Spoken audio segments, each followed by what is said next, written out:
Dalam video kali ini, kita akan membahas tentang manajemen desain.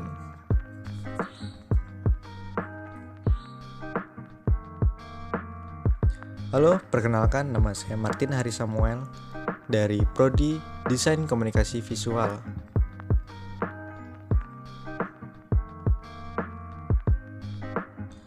Sebelumnya, apa sih manajemen itu? Manajemen merupakan suatu seni dalam ilmu dan pengorganisasian seperti menyusun perencanaan, membangun organisasi, dan pengorganisasiannya, pergerakan, serta pengendalian atau pengawasan.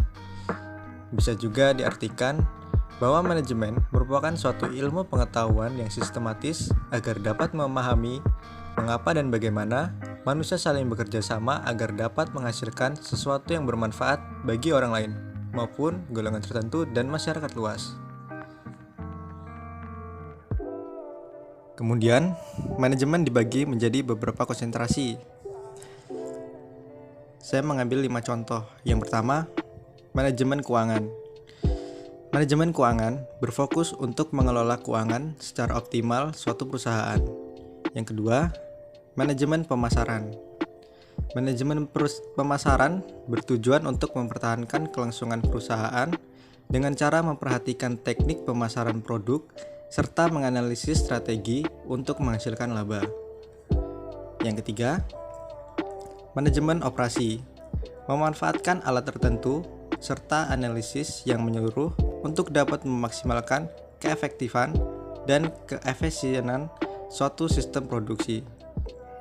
Yang keempat, manajemen sumber daya manusia untuk mengatur bagaimana cara mengatur peranan tenaga kerja secara efisien dan efektif dengan memperhatikan fisik dan psikologi agar memperoleh hasil yang maksimal.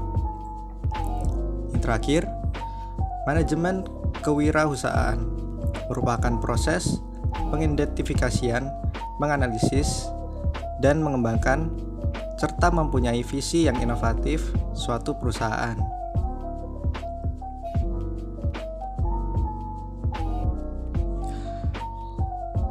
Lalu, mengapa dalam industri kreatif memerlukan manajemen?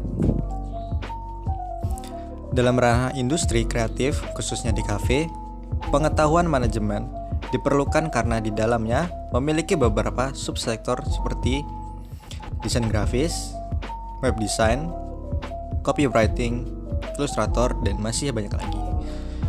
Agar hal tersebut bisa terwujud, tentunya diperlukan manajemen yang mampu mendorong kemajuan industri kreatif, yakni manajemen pemasaran. Dengan adanya pemasaran yang dilakukan, maka banyak orang yang tahu dan tertarik dengan karya khas dari berbagai daerah.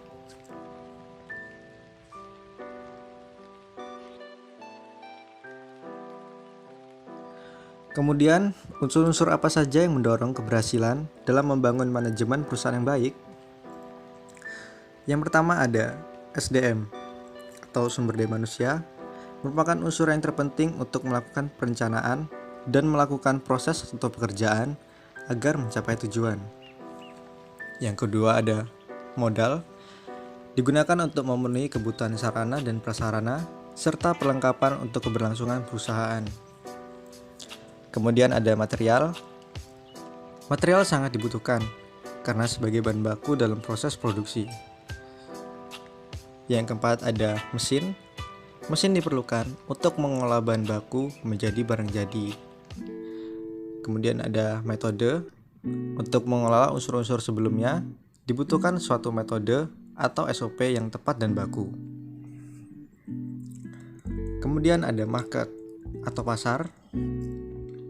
Penentuan market yang tepat akan mempertahankan kelangsungan perusahaan atau industri dengan memperhatikan peluang dan permintaan. Kemudian ada menit. Melakukan perencanaan atau peninjauan harus memakai waktu seefektif mungkin, seperti memprediksi estimasi waktu untuk membuat dan memasarkan produk ke pasar.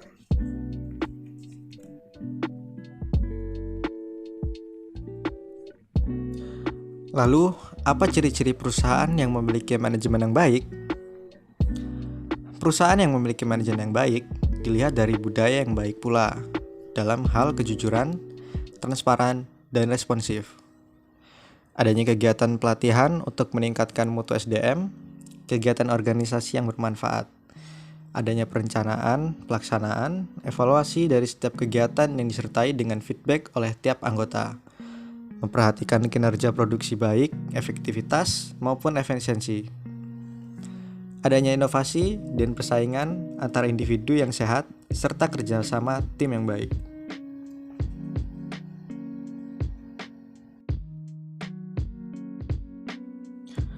Kemudian, apa standar manajemen yang baik itu? Standar manajemen yang baik dapat dilihat dari pencapaian dan kualitas perusahaan serta aset-aset yang ada di dalamnya. Dapat dilihat juga dari struktur dan tanggung jawab. Penerapan sistem manajemen lingkungan yang berhasil memerlukan komitmen dan semua karyawan perusahaan.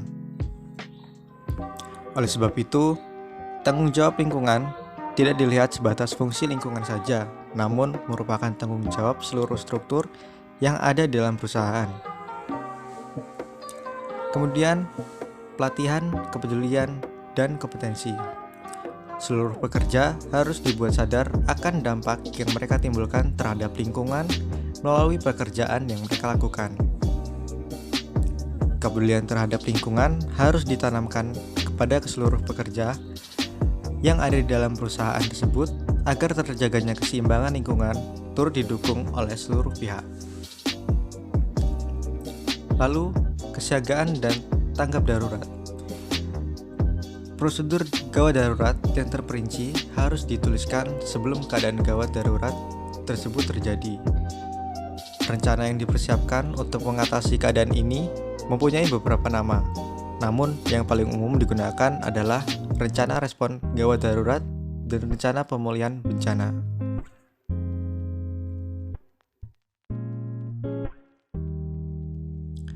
Sebutkan 2 contoh perusahaan yang memiliki manajemen yang baik dan ceritakan bagaimana mereka membangunnya.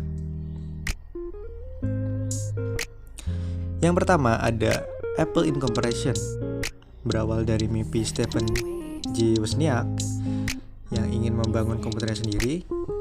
Mimpi yang tiba-tiba menjadi mungkin dengan hadirnya komputer mikro pertama yang sukses secara komersial pada tahun 1975, Altair 8800, yang datang sebagai kit dan menggunakan chip mikroprosesor yang baru ditemukan. Jobs dan Wozniak diperkenalkan pada tahun 1971 oleh seorang teman bersama, Bill Fernandez, yang kemudian menjadi salah satu karyawan Apple yang paling awal. Kedua ada Steve. Ini bisa langsung akrab karena mereka menyukai teknologi dan lelucon. Kedua sahabat itu juga menggunakan pengetahuan teknologi mereka untuk membuat Blue Box yang bisa menggunakan panggilan telepon jarak jauh secara gratis. Kantor pertama Apple adalah sebuah garasi. Steve Jobs dan Steve Wozniak bekerja di garasi milik Jobs. Mereka memulai debut Apple pertama dari komputer desktop dengan motherboard tunggal, prarakitan, dan tidak seperti PC lainnya pada zaman itu. Kemudian, Apple II diperkenalkan setahun kemudian, 1977. Apple II ini menawarkan tampilan warna dan fitur lain yang menjadi kreasi Wozniak sebagai komputer mikro pertama yang menarik bagi kebanyakan orang. Meskipun Jobs adalah seorang pemula di dunia bisnis, ia memahami bahwa jika perusahaan ingin tumbuh, diperlukan manajemen profesional dan pendanaan yang besar. Ia meyakinkan Regis McKenna, spesialis hubungan masyarakat terkenal untuk industri semikonduktor, untuk mewakili perusahaan. Jobs juga mendapatkan investasi dari Michael Markkula, seorang veteran kaya dari Intel Corporation yang menjadi pemegang saham terbesar Apple dan anggota dewan direksi Apple yang berpengaruh.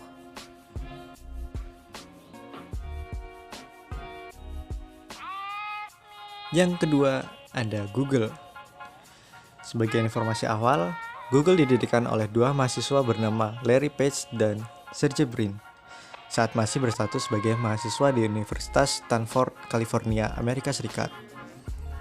Dua mahasiswa pendiri Google tersebut bekerja sama dengan satu mimpi yang sama, yakni menciptakan sebuah alat canggih yang sanggup mengumpulkan berbagai informasi di dunia sekaligus bisa diakses untuk orang banyak. Dari cita-citanya tersebut, maka Larry dan Sergey pun akhirnya resmi mendirikan perusahaan raksasa yang berbasis di Amerika Serikat pada 4 September 1998 yang hingga sekarang masih terus berkembang. Kantor Google zaman dulu di awal berdirinya berada di sebuah garasi milik seorang teman dari keduanya yang lokasinya berada di Menlo Park, California, Amerika Serikat. Seiring berjalannya waktu, sejak Larry dan Sergey menjadikannya sebagai perusahaan swasta, kantor pusatnya berpindah ke Mountain View, California pada tahun 2006 hingga sekarang. Sebagai perusahaan teknologi raksasa, Google telah berkembang pesat dengan berbagai layanan produk jasa internet dari tahun ke tahun. Sejarah Google dan perkembangannya yang pesat tidak lepas dari upaya dalam mengakuisisi beberapa perusahaan sekaligus menjalin hubungan kerjasama dengan beberapa pihak lain. Tentu hal ini bertujuan untuk meningkatkan kualitas produk mereka yang berbasis teknologi.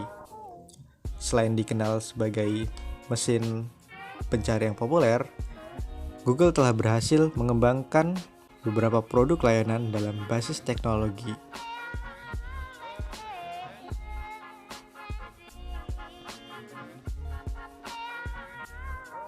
Oke, sekian video presentasi yang dapat saya sampaikan. Kurang dan lebihnya saya mohon maaf. Semoga video ini bermanfaat. Terima kasih dan sampai jumpa.